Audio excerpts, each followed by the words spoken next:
What's up, guys? It's Brian here, and today I'm bringing you guys a very quick little custom showcase. This is a custom that I've been kind of wanting to do for a while, and it's like really a half custom. They were official LEGO figures that I then decided to customize to make them a little more accurate to the show, and they are the 3 old clone troopers from Rebels. So without further ado, let's get into the customizations I made to these guys. So here are the 3 old clone troopers from Star Wars Rebels. I did get these guys around this time last year just because I really wanted these minifigures. However, I was always disappointed because some parts of the figures just weren't that accurate. So I made a few quick modifications to the 3 of them so that they could be a little bit more accurate. The most challenging one was Rex with his arms, but I did edit Wolf's arms and legs a little bit, as well as Gregor's legs and one of his arms. So let's go one by one through these figures, and I'll show you guys what I did to them. So the first figure up here is the simplest of the customizations, and that is old Man Gregor. This was a pretty good minifigure on his own. However, there were a few inaccuracies that I wanted to adjust. I didn't actually, on all these figures, I didn't actually paint their torsos because I wanted to leave the LEGO torsos as they were in case I messed them up. So I just painted like the generic pieces, like the arms and legs. So I gave him a little white stripe around his right arm to represent the little piece of armor that's there. And the only other edit I made were on his legs. I painted the bottom half of his legs white and gave him some kneecaps that were a different color, because that is actually accurate to the Gregor from the show. I just gave him a big old rocket launcher for the sake of this showcase, because that's what he has in the show. So this was a very simple custom. Let's move on to the other 2. Next up in these customizations is Old Man Wolf. He only had a couple modifications to make to him. The original LEGO figure came with black arms, but that really was not that accurate. So I gave him some gray arms and painted his shoulders black. I probably could have painted the side of his torso black as well, but again, I didn't really want to mess with the official LEGO torso in case I messed it up, and I would have to buy another one, and I didn't really want to do that.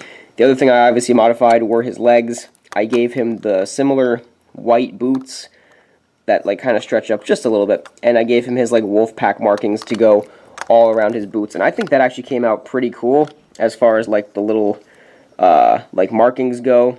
They're very similar to what Wolf was actually like with all his like spiky design, so I kind of did that all the way around to make the wolf boots a little bit more accurate. No changes to any of their faces, but that's the very simple customization that I made for old Commander Wolf. And the main reason that I did this customization in the first place was so that I can make some modifications to Old Man Rex, specifically on his arms. But first of all, you can see I did the same thing with his boots all the way around, just made them white. That is more accurate to the show. But then I really wanted to make his arms a lot more accurate. The original figure came with just white arms, which I never liked, because you always see like the flesh of his elbows in the show. He has a shoulder pad and a wrist pad, and his arms are pretty bare after that. So I took some plain flesh arms from LEGO, and I painted a white shoulder, as well as a white, wrist strap. And then, to give him more of his Captain Rex blue, I painted a little blue stripe going up each of the white parts.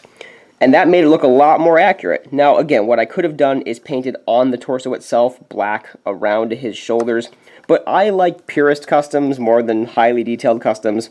So I gave him just this pretty simple customization. I also did his knees a little bit just to give him like some kneecaps. I painted gray over the gray, so it's kind of hard to see. But I did that as well. Gave him some Clonery Customs weapons as well. But that's the pretty simple customization that I made for Rex. I actually did try to use masking tape this time. I used it on his shoulders, so that's why the line looks really straight on both of his shoulders. I did the same thing with Wolf, actually. I used masking tape to get the lines of his shoulders to be really straight, and it came out really neat. I never tried that before because I've always just painted my customs freehand, but I really wanted this one to come out really good because I don't have many plain old flesh-colored arms to experiment with, so I had to get it just right the first time.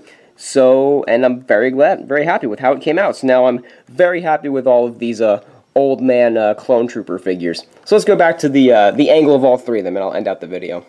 So there you have it, guys. That was this very quick little custom showcase. Again, these were official LEGO minifigures that I've never really been totally satisfied with their designs, so I just wanted to give them a couple little modifications to make them look a little more accurate to the show without going above and beyond making them like crazy customized. Again, I probably could have painted on the side of their torsos, but I just didn't want to because I like the purest look of these guys. It doesn't look too off to what LEGO could probably do as far as like arm prints and dual molded legs and that kind of stuff is concerned. So I think they look a lot better. I'm happy with how they came out. Let me know down in the comment section below if you think so as well. So thank you guys very much for watching. Leave this video a big thumbs up if you enjoyed. Leave me a comment down below. And be sure to go ahead and subscribe if you haven't. Remember, if you're watching this on the day it's uploaded, there's going to be a new, very short animation coming out tomorrow. And I think you guys are going to like it. So, that's going to just about do it. This has been Brian from Watermelon Studios. Peace out, guys.